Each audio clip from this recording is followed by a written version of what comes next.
que tú hagas como papá va a tener un efecto no solamente en tus hijos, sino que tiene un efecto más allá de tus hijos. Va a las siguientes generaciones, influye en la manera en la que funciona la sociedad, impacta a la cultura en la que vivimos. La tercera razón es porque los papás que asumen su rol están en extinción. Y ya platicábamos, ya lo decía hace un momento, la paternidad y la masculinidad está en crisis en la actualidad. Número 4, porque la sociedad está muy quebrantada por la ausencia de liderazgo de los padres y porque está en nuestras manos el futuro de las siguientes generaciones. Yo les expliqué la semana pasada que hay algunos modelos que son prevalentes, que son preponderantes, que son hegemónicos en la cultura en la que vivimos y que le están dando en la torre, le están dando al traste a la masculinidad, a la paternidad. Entre ellos hablamos del machismo, hablamos del materialismo, hablamos de la ideología de género, hablamos del feminismo radical hegemónico. Todo eso lo platicamos la semana pasada y eso es lo que está, ¿verdad?, duro contra la masculinidad y contra la paternidad. Por eso el día de hoy lo que vamos a hacer es que vamos a aprender cómo asumir plenamente nuestra paternidad y vamos a comenzar a revisar los compromisos que nos llevan a asumir una paternidad amorosa y responsable de acuerdo con la palabra de Dios. Por eso les dimos ahí en su boletín esta hojita, ¿sí?, que es aquí donde vamos a revisar los compromisos que nosotros podemos hacer, que nos van a llevar a convertirnos en la mejor versión de papás que podamos convertirnos, ¿sí? Porque el mundo hoy está desesperado por mejores padres, ¿sí? Entonces vamos a aprender qué compromisos debo de hacer como papá. ¿Qué compromisos son? Estos los vimos en la película, ¿sí? Y en las próximas semanas yo voy a invitar a todos los papás que quieran hacer estos compromisos delante de Dios y de su familia a que los hagamos, ¿sí? Esto es voluntario, no es a fuerzas, ¿sí? Es para los que quieran, los que digan, ok, Dios dice que yo sea valiente, yo voy a ser lo suficientemente valiente como para poder hacer estos compromisos. Así que vamos a contestar la primera pregunta que viene en su boletín. ¿Cómo asumo plenamente mi paternidad? ¿Cómo se hace eso? ¿Cómo me convierto en un padre que ejerce su paternidad de forma amorosa, de forma responsable, de forma saludable? Vamos a ver la primera. Número 1, siendo valiente. Subraya valiente. Siendo valiente. De eso ya platicamos la semana pasada. Vimos Josué 1:5, Josué 1:8, Josué 1:9, donde en varias ocasiones Dios le dice a Josué, le dice, te pido, te repito, te mando que te esfuerces, y que seas valiente. ¿Ok? ¿Qué se requiere para yo asumir plenamente mi responsabilidad y mi paternidad? Primero, necesito ser valiente, necesito dejar mi cobardía a un lado, ¿sí? Si soy cobarde, si soy medio gallina, ¿sí?, necesito hacerlo a un lado, aguantarme la cobardía y necesito tomar la decisión de ser valiente, ¿sí? Acuérdate que la valentía no tiene que ver con no tener miedo, tiene que ver con que te aguantes el miedo y aún a pesar del miedo avances y hagas lo que tienes que hacer. Eso es la valentía, porque a todos nos da miedo. Ninguno de nosotros, estoy casi seguro que ninguno de nosotros que somos papás nos sentíamos lo suficientemente preparados para ser papás. A lo mejor ya hasta tus hijos ya hasta están adultos, ya hasta se casaron, a lo mejor ya hasta nietos y bisnietos tienes y todavía nos seguimos sintiendo poco preparados para ser padres. Por eso nos tenemos que aguantar el miedo y tenemos que ser valientes para hacer lo que Dios quiere que hagamos, ¿ok? Y la otra es, pues necesito ponerme en acción, necesito atreverme a actuar. ¿Ya lo escribiste? ¿Sí? Siendo valiente y atreviéndome a actuar. En otras palabras, necesito aprender lo que implica asumir plenamente mi paternidad de forma responsable, de forma amorosa, de forma saludable y necesito comenzar a hacerlo, necesito comenzar a practicarlo, ¿sí? La Biblia en Santiago dice que de nada sirve que yo solo oiga la palabra de Dios. Necesito oírla, necesito aprenderla, pero sobre todo necesito ponerla en, dígalo fuerte, ¿en qué? en práctica. ¿Sí? Si tú sabes demasiada Biblia y no la estás practicando, deja de aprender más Biblia y ponlo en práctica lo que ya sabes. Porque de nada sirve que yo me llene de conocimiento bíblico y que no lo practique. Generalmente cuando nosotros nos llenamos de demasiado conocimiento bíblico y no lo aplicamos, nos convertimos en personas criticonas y legalistas. Y eso está mal. Está mal, no es un tamal, está mal. Es incorrecto, no es lo que Dios quiere. Dios quiere que todo lo que vayamos aprendiendo lo vayamos poniendo en práctica. Dios, discúlpame por tan mal chiste que acabo de hacer. Ok, el otro, bueno, ustedes también disculpen. Ok, ahora, entonces, ¿qué es lo que debo de hacer? Primero necesito ser valiente y necesito poner en práctica lo que voy aprendiendo y sobre todo lo que Dios dice acerca del rol del papá, acerca de mi rol como papá y como hombre, como varón en mi familia. ¿Sí? Hay muchos modelos. Está el modelo feminista, está el modelo machista, hay muchos modelos, pero nosotros no vamos a aprender esos. Nosotros vamos a aprender el modelo que Dios tiene para nosotros, el modelo que está revelado en su palabra. ¿Ok? Vamos a ver el ejemplo de Abraham. Mira lo que dice la palabra de Dios en Hebreos capítulo 11, versículo 8. Dice de la manera siguiente, te voy a pedir que lo leamos fuerte, porque ya les dimos donas antes de empezar la conferencia, y esas donas son para que agarre usted enjundia y lea fuerte. ¿Sí estamos de acuerdo? ¿Sí o no? No los oigo, ¿sí o no? ¿Sí? Ok, ayer aprendí que en lugar de decir sí o amén, podemos decir ey. Sí, lo aprendí en una conferencia. Así que, ¿verdad que sí? Hey, ok, muy bien. Hebreos 11:8 dice de la siguiente manera. Vamos a leerlo, dice: por la fe a Abraham. ¿De quién está hablando? De Abraham. Y está diciendo que Abraham tenía ¿qué? Tenía fe. ¿Y qué es fe? ¿Es lo mismo que café? No, es diferente. ¿Qué es la fe? Que su confianza estaba puesta ¿en quién? En Dios. Ok, lo voy a volver a leer, pero lo voy a leer en español que tú y yo entendemos. Por haber puesto su confianza en Dios, Abraham, vamos a ver qué hizo Abraham, cuando fue llamado para ir a un lugar que más tarde recibiría como herencia, obedeció y salió sin saber a dónde iba. A ver, según este versículo, Dios llamó a Abraham. Subraya donde dice fue llamado. ¿Ya lo subrayaste? Fue llamado. ¿Qué dice la Biblia? ¿Abraham fue llamado o no fue llamado? Fue llamado. ¿Sí estamos de acuerdo? Él fue llamado. Tú como papá, tú como varón, también. Tú has sido llamado. ¿Llamado a qué? A una paternidad responsable, amorosa y saludable. ¿Sí estamos de acuerdo? Ahora, aquí dice que Abraham fue llamado, ¿ok? Y luego dice que Abraham fue llamado para una misión muy, muy rara, porque Dios le dijo: quiero que te levantes, que agarres tus chivas, que agarres tus maletas, que agarres tu familia, que todo, y vete. ¿A dónde? Yo te digo luego. No le dijo a dónde. ¿Sí? Tú le haces así.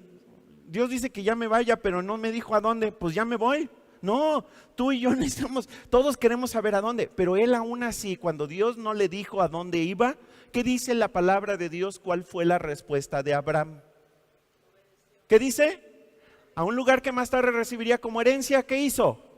Subráyale, obedeció. Él fue llamado y él obedeció a su llamado.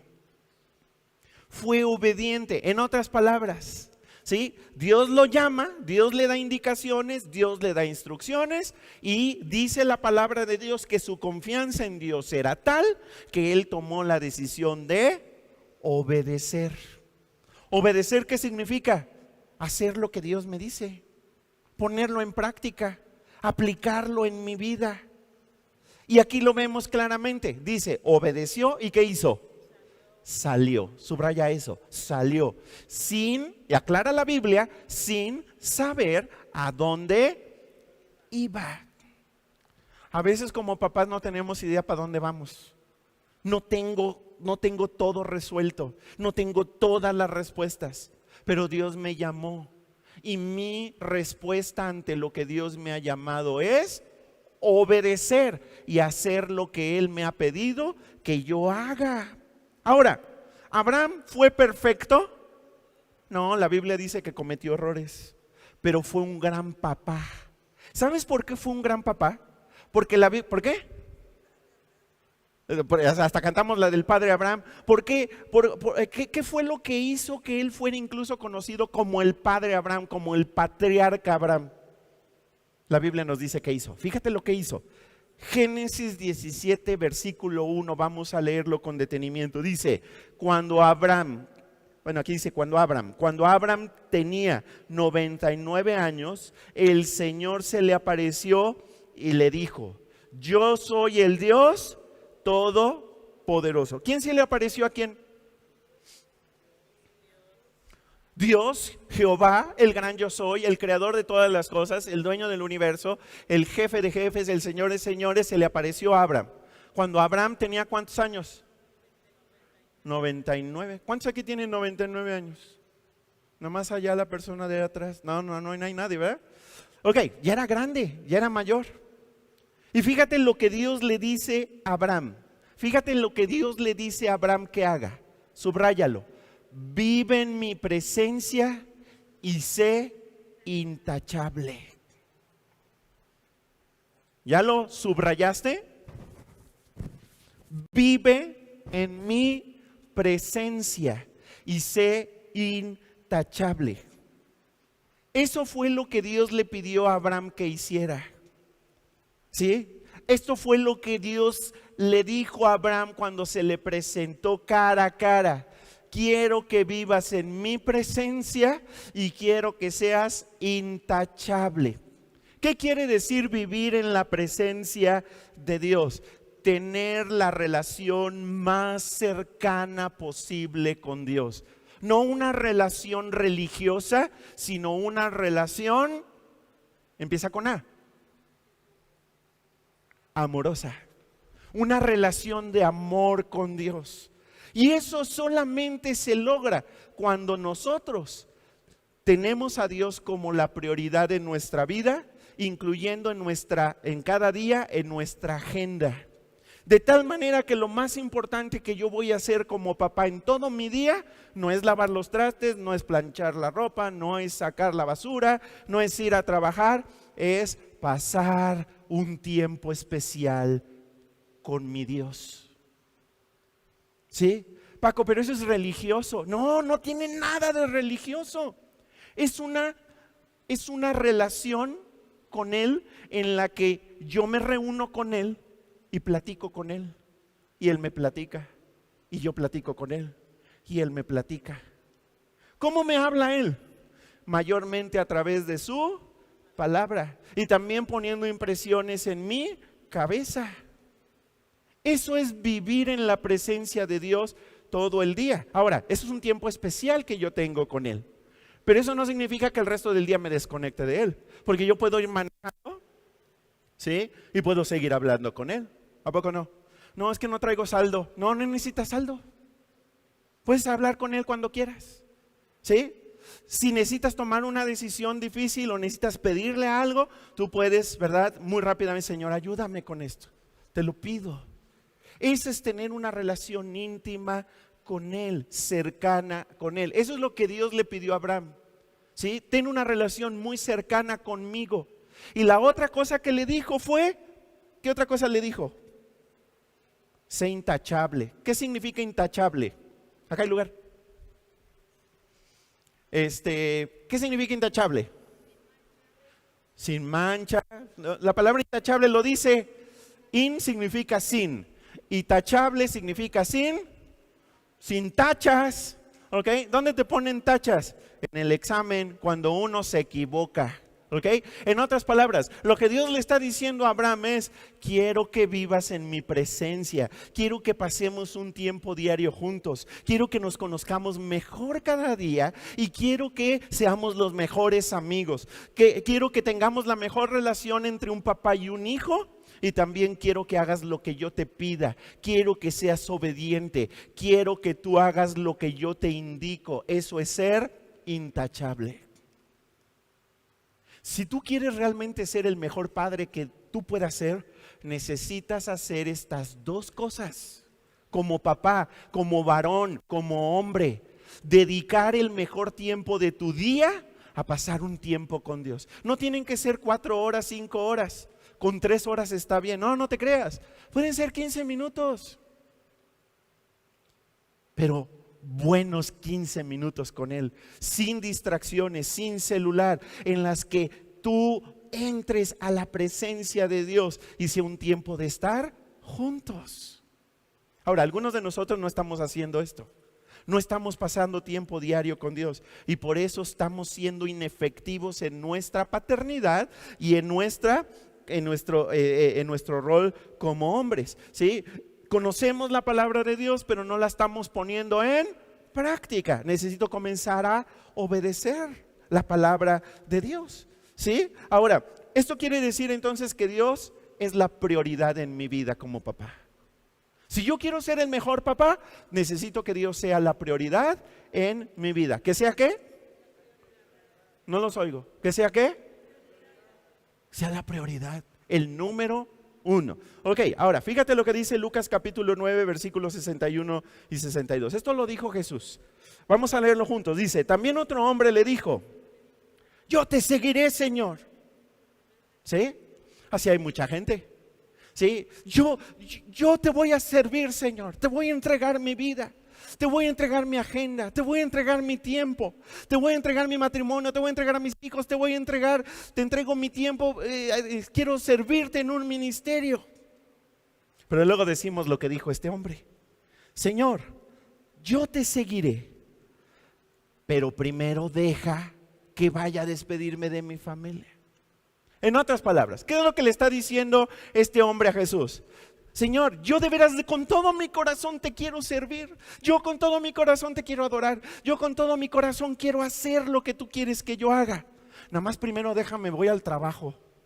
Nada más primero deja, atiendo estos pendientes. Nada más primero deja, ¿verdad? Hago esto y aquello. Ahora, fíjate lo que Jesús dice. Vamos a leer, dice, pero Jesús le dijo, aquel que empieza a arar un campo y mira hacia atrás, no sirve para el reino de Dios. En otras palabras, yo soy una contradicción caminante, soy una contradicción andante, si yo digo que Él es el primer lugar en mi vida, nada más que primero tengo que atender estas otras cosas. Ahora, pregunto, ¿está mal que este hombre haya querido irse a despedir de su familia? No, no tiene nada de malo. La familia no tiene nada de malo. Despedirse de la familia no tiene nada de malo. Eso no era el problema. El problema es que esta persona le está diciendo, tú eres mi prioridad, yo te voy a seguir, nada más primero deja otras cosas que tengo que hacer. Es una contradicción. Si yo realmente quiero ser el mejor padre, entonces necesito que Él realmente sea mi prioridad, primero que todo. ¿Sí? Primero, ¿sí? Que mi esposa. Y tu esposa se va a enojar, porque tu esposa está luchando muchas veces por ser el primer lugar en tu vida. ¿Me estás escuchando, esposa? ¿Sí? ¿Sí o no? ¿Hay aquí esposas? ¿Sí? Estaban medio dormidas las esposas. Ok, a ver, fíjense bien. Tu esposo no te puede poner en primer lugar, porque entonces no va a ser efectivo como papá. ¡Auch! Me dolió. Pues ni modo, te lo digo con mucho amor y mucho cariño, ¿sí?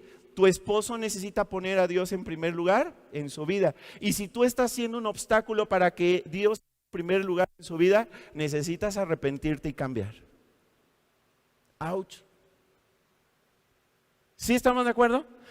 Tú necesitas darle todo lo que necesita para que para tu esposo sea Dios el primer lugar en su vida. ¿Sí estamos de acuerdo? Todo, porque eso te va a beneficiar a ti y a tus hijos. ¿Sí estamos de acuerdo? Los hijos no son el número 1 en tu vida como papá, no lo son, es Dios. El trabajo no es el primer lugar en tu vida. Los deportes, las clases, todo lo demás, aunque no sea malo, no puede ocupar el primer lugar en tu vida. Como papá necesito que Dios sea el primer lugar en mi vida, ¿ok? Ahora, ojalá y cuando nuestra vida acabe en esta tierra, Dios pueda decir de nosotros lo que dijo de Abraham, el patriarca, el padre. Fíjate lo que dijo, Génesis capítulo 25, versículo 8 dice: murió a una edad muy avanzada. Pues sí, si Dios lo andaba llamando a los 99, pues no me acuerdo cuántos años vivió Abraham, ¿verdad? Pero muchos años. Después, subraya esto, de una larga y satisfactoria vida. ¿Cómo fue la vida de Abraham según la Biblia? Larga y, ahí dice, ¿y qué?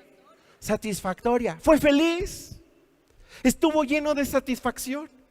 Fue una vida llena de plenitud, una vida, ¿verdad?, que disfrutó al máximo, que es más o menos, bueno, no más o menos, es exactamente la misma clase de vida que Jesús vino a ofrecernos a ti y a mí, cuando dijo en Juan 10:10, yo he venido para que tengan vida y la tengan en abundancia.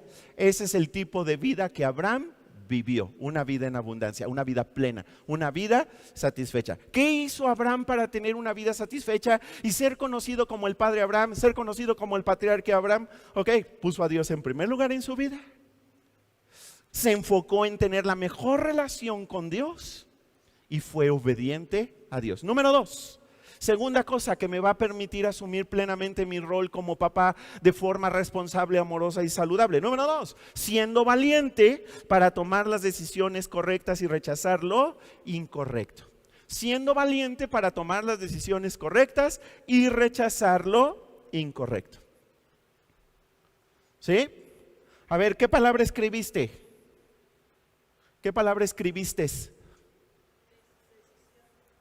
Decisiones. ¿Ok? ¿Y cuál fue la otra palabra que escribiste? Rechazar. Ok, todos nosotros, seamos papás o no seamos papás, tenemos que tomar decisiones y nos va a tocar en esas decisiones tener que decir no. Paco, pero está súper mal rechazar. Bueno, rechazar a la gente sí, pero hay que rechazar lo incorrecto. Hay que rechazar lo que está mal. Hay que rechazar lo que debemos de rechazar. Vamos a ver el ejemplo de los papás de Moisés. ¿Alguien sabe cómo se llamaron los papás de Moisés? Nati, ¿se acuerda cómo se llamaron los papás de Moisés? Séfora. Ahí viene en el versículo. Vamos a verlo. Sí, vamos a ver. Hebreos capítulo 11, versículo 23 dice de la manera siguiente: por la fe, otra vez está hablando de personas que tuvieron una gran confianza en Dios. Los padres de Moisés, que se llamaban Amram, ¿y qué? Y Jocabed, lo escondieron, ¿cuánto tiempo? 3 meses después de que nació. Achis, los mariachis. ¿Y por qué lo escondieron? Porque acuérdate que el faraón, ¿qué hizo? Mandó matar a los bebés. ¿Sí se acuerdan? Ok, ahora vamos a seguir leyendo. Dice, ¿vieron que era un bebé hermoso? También mi mamá vio eso, ¿verdad? En mí cuando nací, claro, por supuesto. Paco, ¿y por qué se le quitó? No le den donas a la hermana, por favor. Ok, ¿vieron que era un bebé hermoso? Y no tuvieron miedo de desobedecer las órdenes del rey. Ok, fíjate bien, subraya donde dice, no tuvieron miedo. Subráyalo, ¿no tuvieron qué? Miedo. No tuvieron miedo, ¿ok? No tuvieron miedo ¿a qué? De desobedecer las órdenes del rey, ¿sí?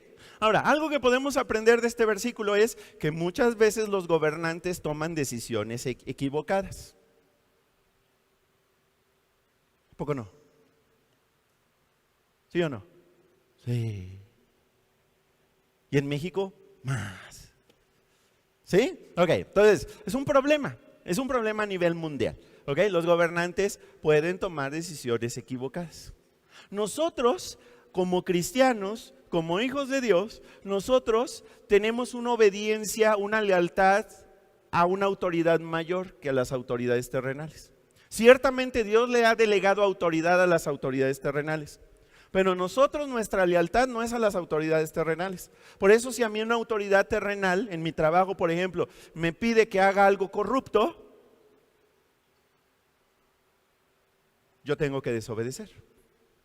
¿Por qué? Porque mi obediencia es, mi lealtad es a una autoridad mayor, que es la autoridad de mi Padre, del Rey de Reyes, del Señor de Señores. ¿Sí? Y aunque probablemente yo sea castigado, penalizado por desobedecer a las autoridades terrenales, yo necesito asegurarme de siempre hacer lo correcto, independientemente de lo que se establezca en las autoridades terrenales. ¿Sí? Ahora, fíjate bien, el asunto con el caso de Amram y con el caso de Jocabed, los papás de Moisés, ellos tuvieron que desobedecer algo que era incorrecto, ¿sí? Que era dejar que mataran a su bebé. Sí, eso está mal. Sí, matar a los bebés está mal.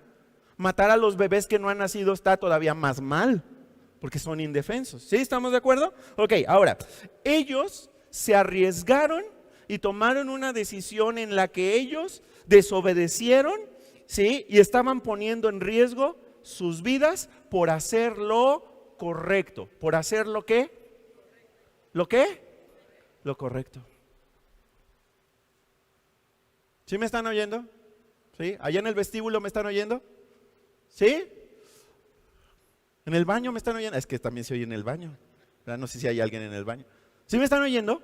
Nosotros tenemos que asegurarnos de hacer siempre lo correcto, aun cuando eso ponga en riesgo nuestras vidas. Si nosotros queremos ser los mejores padres que Dios quiere que seamos, vamos a tener que tomar decisiones sabias, decisiones correctas, porque yo entiendo que nuestra lucha es principalmente espiritual. Estamos en guerra espiritual. ¿Estamos en qué? En guerra espiritual. Se me olvidó preguntar si me están oyendo en la cocina. Sí, estamos en guerra espiritual. La Biblia dice que estamos en guerra espiritual. Si tú eres un hijo o una hija de Dios, tú ahora le perteneces a Dios. Y Dios tiene un enemigo que se llama Satanás, el diablo, y que tiene una gran cantidad de ángeles a su servicio, ángeles caídos, demonios, que están tratando de influir maliciosamente en la vida humana, y lo están haciendo incluso con tu familia, al grado de que Satanás te tiene en la mira. Y esto no es para que nos asustemos, pero sí es para que nosotros tomemos precauciones, ¿sí? Satanás anda detrás de tus hijos, Satanás anda detrás de tu matrimonio, Satanás anda detrás de ti y te quiere destruir. Y esto no, la Biblia no lo esconde, la Biblia lo dice claramente. Vamos a leerlo. Dice la palabra de Primera de Pedro capítulo 5 versículo 8, dice: tengan dominio propio y manténganse alerta. ¿Qué es lo que dice ahí que debemos de hacer? Subraya donde dice dominio propio. Debo de tener dominio propio. ¿Qué significa dominio propio? Control sobre mi vida. ¿Sí? No puede mi vida estar fuera de control. Ahora, nosotros ya sabemos que la única manera en la que yo realmente puedo llegar a tener dominio propio es cuando el que controla mi vida no soy yo, sino es Él. ¿Sí? A ver, no sé si le pescaste. Yo no estoy diseñado para tomar el control de mi vida, porque cuando yo tomo el control de mi vida está fuera de control. Yo no estoy diseñado para que mi esposa o mis hijos o otras personas tomen el control de mi vida. Porque si yo dejo que otros tomen el control de mi vida va a ser un desastre y va a ser un caos. El único que puede realmente permitirme tener dominio propio y tener un control de mi vida es Dios. Eso es lo que significa ser lleno del Espíritu Santo. ¿Sí escuchaste? ¿Ok? ¿Sí o no? ¿Escuchaste? Ser lleno del Espíritu Santo no quiere decir que hables cosas raras con tu boca, no quiere decir que te dé la chichorca y te caigas y te desmayes, no quiere decir, ¿verdad?, que hagas cosas extrañas. Quiere decir que tu vida está bajo el control de Dios. Eso es lo que quiere decir. Y aquí Dios dice, tú necesitas tener dominio propio y necesitas mantenerte ¿qué? Alerta. ¿Qué significa mantenerse alerta?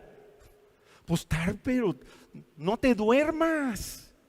¿Sí? Pon atención, date cuenta de lo que está pasando, date cuenta de cómo estás siendo atacado. Ahora, fíjate lo que dice después, vamos a leerlo fuerte. Su enemigo el diablo, ¿cómo se llama tu enemigo? El diablo anda como un león rugiente buscando a quien devorar. ¿A quién crees que quiere devorar? A ti, a tu matrimonio, a tus hijos. La Biblia dice en otro lugar que el diablo es mentiroso, que es asesino, ¿sí? Traicionero, ¿sí? Es muy engañoso y va a tratar de una y de otra manera de engañarte para hacerte caer y devorarte en el desayuno, en la comida, en la cena y hasta en la colación. En todo momento, porque él así es.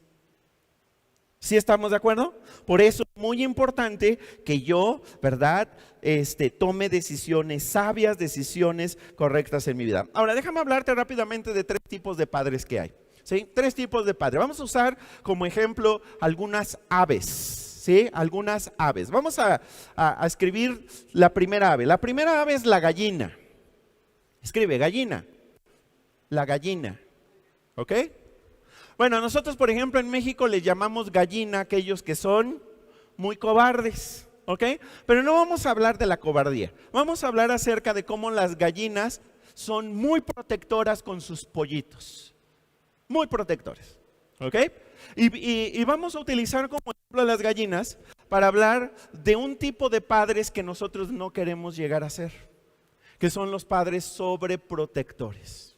Escríbelo ahí en algún lado. Los papás sobreprotectores. ¿Qué es un papá sobreprotector? Pues es un papá cuyo hijo se va a convertir en un junior. ¿Has oído de los junior?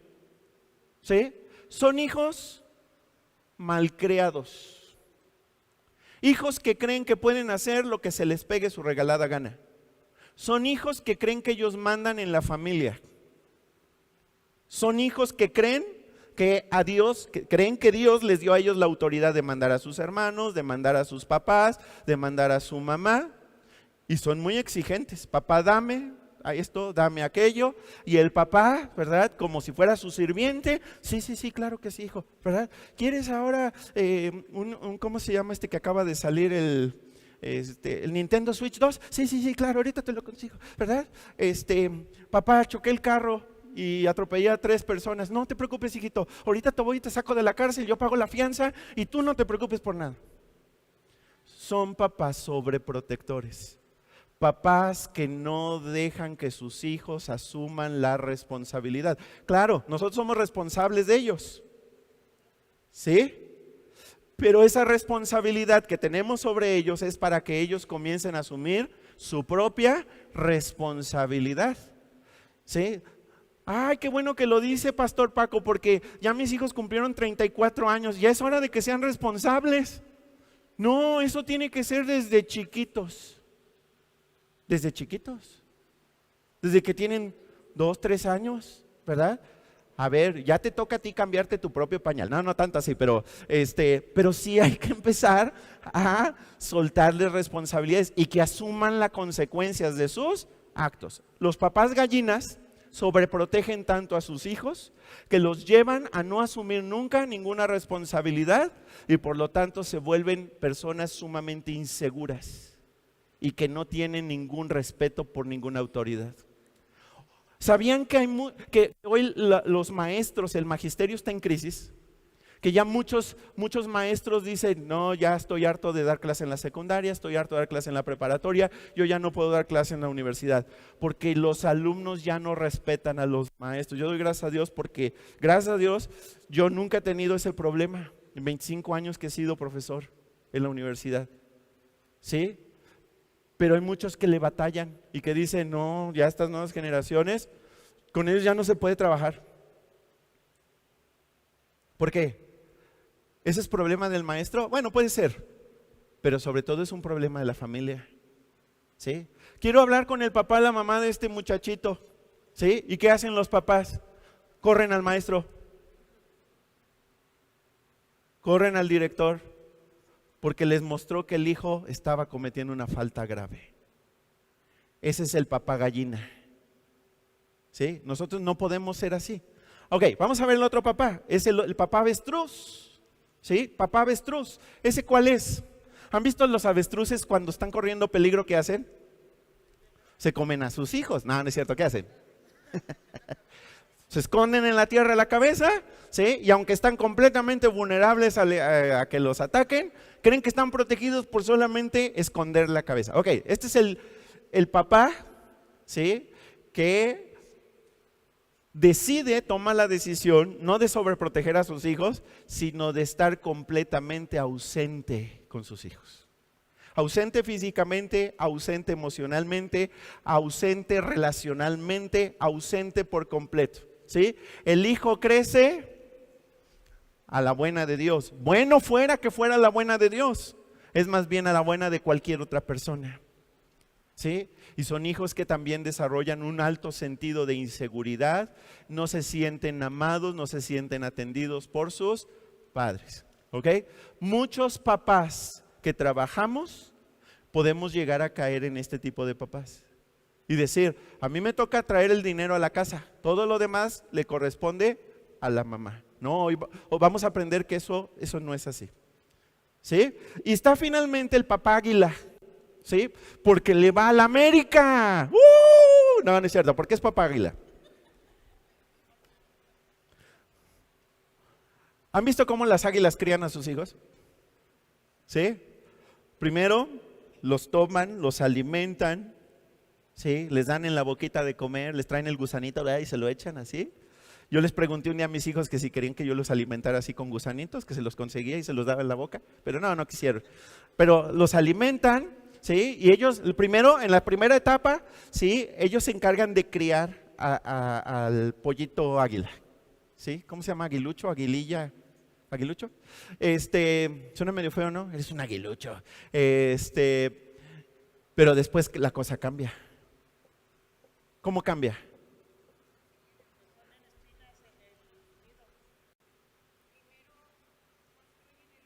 Primero construyen el nido, les ponen abajo espinas, luego lo acolchonan. Cuando el pajarito crece,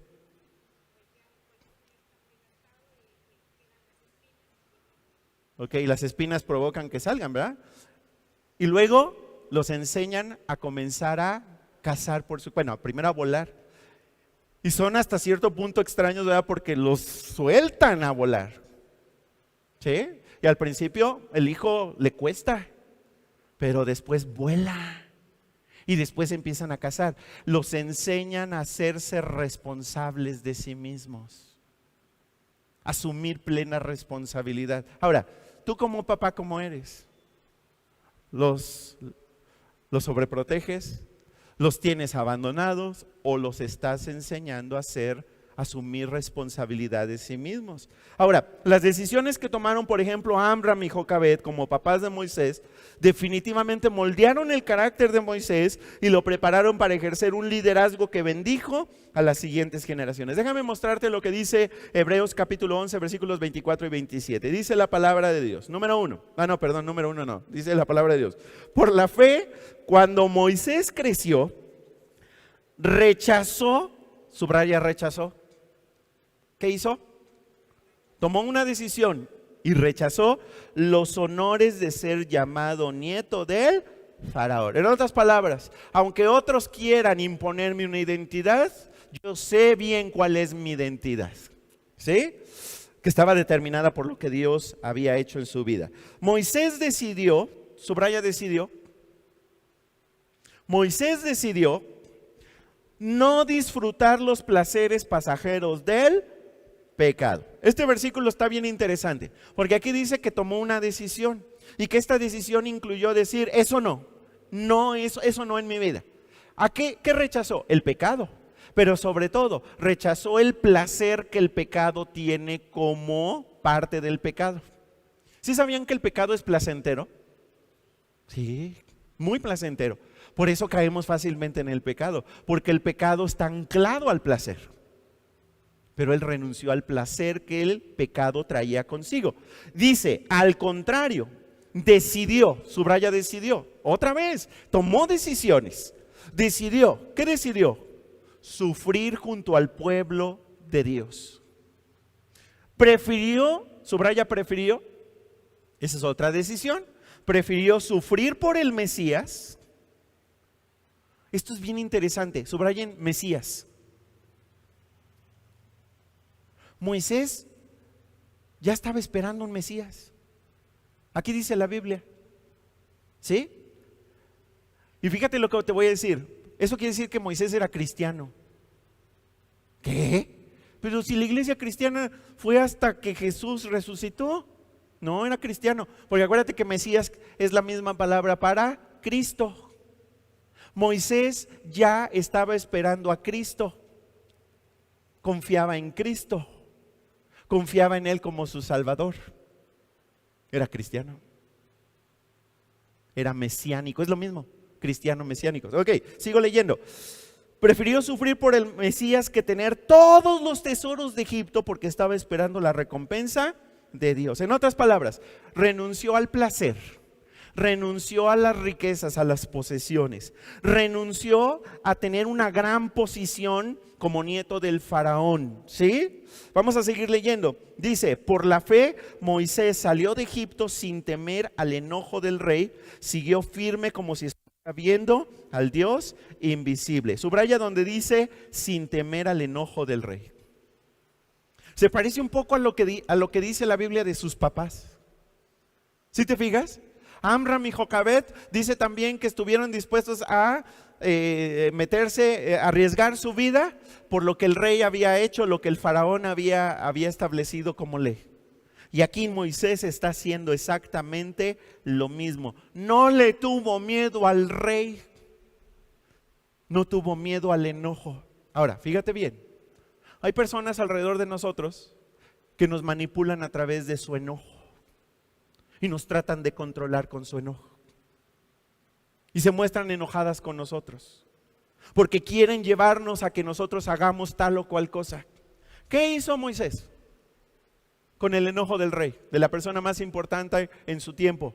¿Le tuvo miedo al enojo? No se dejó manipular por el enojo del rey. Él decidió hacer lo correcto. ¿Sí? ¿Quién te manipula a ti con su enojo? ¿Tus hijos? Es que no se vaya a enojar mi hijito, porque luego hace un panchote. No, no te dejes manipular, haz lo correcto aun cuando tu hijo se enoje. Se le tiene que quitar el enojo. ¿Sí? ¿Tu esposa te manipula con el enojo? Haz lo correcto aun cuando tu esposa se enoje. ¿Sí me estás oyendo? Como dijo Paquita. ¿Sí? No podemos dejarnos manipular por el enojo de alguien más, porque nosotros no estamos llamados a responder al enojo de alguien más. Estamos llamados a hacer lo correcto delante de Dios. Pero es que mi esposa se enoja mucho conmigo. Pues ni modo, que se aguante. Perdón, esposas. Ouch. Bueno, es igual también del otro lado. ¿Sí? Si el esposo te manipula con su enojo, tú haz lo correcto. ¿Estamos de acuerdo? ¿Ok? Porque esto fue lo que hizo Moisés. Moisés siguió firme, subraya donde dice siguió firme porque él es a quien estaba viendo, siguió firme como si estuviera viendo al Dios invisible. Ahora, ¿te fijas que en estos cuántos versículos? Son 3 versículos, 24, 25, 26, 27, 4 versículos. En estos versículos, aquí vemos claramente que Moisés tomó un chorro de decisiones, y lo que es sorprendente es que esas decisiones se parecen mucho a la de sus papás, a los de Amram y Jocabed. ¿Sí? Y Moisés, dice la palabra de Dios, que fue una persona muy mansa. ¿Sabes lo que significa mansa? Porque no es lo mismo que mensa. ¿Es lo mismo? No, una es con A y otra es con E. ¿Qué significa mansa? Mansa es lo mismo que vimos en el versículo de Primera de Pedro capítulo 5, 8. Ser manso quiere decir que tengo dominio propio. No significa que me pisoteen, no significa que yo sea el tapete de todo mundo, no significa que todos se aprovechen de mí. Significa que mi fuerza está bajo control, que tengo dominio propio. Y Moisés fue conocido como una persona muy mansa, muy firme, muy determinada, muy segura, con dominio propio, alerta. Y ese es el tipo de influencia que un papá ejerce sobre sus hijos. ¿Ok?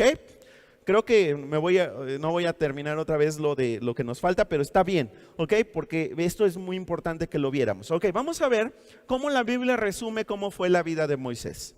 Deuteronomio capítulo 34, versículos 7 y versículos 10 al 12. ¿Estamos listos? Vamos a leerlo. Lea fuerte. Dice, Moisés tenía 120 años de edad cuando murió. ¿Sí? Que es más o menos la misma edad en la que yo me voy a morir. Bueno, no sé, porque eso no depende de mí, depende de Dios y de cuánto nos cuidemos. Ok, pero Moisés ya era grande. ¿Están de acuerdo conmigo? 120 años. Dice, fíjate lo que dice, estaba tan fuerte como siempre y podía ver con claridad. Pero nunca hubo otro profeta en Israel como Moisés. Subraya profeta. ¿Cómo le llama la Biblia aquí a Moisés? Profeta. Y dice que no hubo ningún otro profeta como Moisés. ¿Sí? Ahora, ¿qué es un profeta? Un profeta es una persona asignada por Dios para entregar el mensaje que Dios tiene a la gente. Ese es un profeta. En otras palabras, Dios le decía a Moisés, ve y dile al pueblo esto y aquello y aquello y aquello. Aquí lo dice, vamos a seguir leyendo. Dice, pero nunca hubo otro profeta en Israel como Moisés, con quien el Señor tratara cara a cara, ni que hiciera todas las señales y los milagros que el Señor le mandó a hacer a Moisés en Egipto contra el faraón. ¿Se acuerdan de que hubo 10 plagas? ¿Sí? Contra todos sus funcionarios y contra todo su país. No hubo nadie con tanto, subraya poder, influencia, como el que Moisés demostró en todos los hechos grandiosos e increíbles que hizo a la vista de todo Israel. Fíjate qué interesante, porque Moisés renunció al placer, renunció a las posiciones, renunció a las posesiones, y Dios a cambio lo hizo, qué raro que todos empiezan con P, lo hizo su profeta y le dio gran poder, gran influencia, gran inspiración para otras personas. ¿Qué les parece?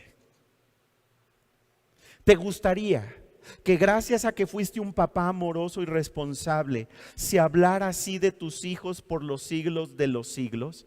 Algo especial hicieron Amram y Jocabed con su hijo Moisés, al grado de que la influencia de Amram y de Jocabed provocaron que Moisés, tuvieron gran influencia en que Moisés fuera como dice la Biblia que fue. Yo no sé tú, pero a mí me gustaría dejar un legado así sobre la vida de mis hijos. Una herencia así sobre la siguiente generación. Por eso, ¿saben qué vamos a hacer en las próximas semanas? ¿Saben qué voy a hacer? Voy a reiterar esta resolución con mis hijos. ¿Sí? ¿Qué incluye esta resolución? Aquí viene. Ahora, ya me acabé el tiempo otra vez. Los siguientes 3 domingos, las siguientes 3 conferencias, vamos a estudiar con detalle cada una de estas cosas que vienen aquí. Y vamos a ver si son bíblicas o no, si vienen en la Biblia. ¿Sí estamos de acuerdo? Y en el 4º domingo, todos aquellos papás hombres, masculinos, que quieran hacer esta resolución, están invitados a hacerlo junto conmigo. ¿Sí? Porque hoy necesitamos padres que asuman su responsabilidad con amor, de forma saludable, de forma responsable. ¿Sí? Espero que no te vayas a perder las próximas conferencias. Necesitas estar aquí para escuchar lo que vamos a aprender. ¿Sí? Cierra tus ojos y vamos a orar. Padre, te damos gracias por todo lo que hemos aprendido el día de hoy. Gracias, Padre, porque tú nos estás hablando muy claramente, sobre todo a los hombres, a los varones, a los papás.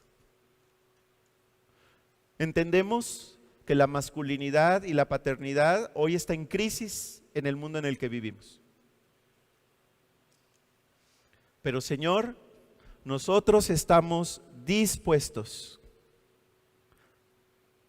a atender al llamado que tú nos has hecho, a obedecerte y a ponernos en acción.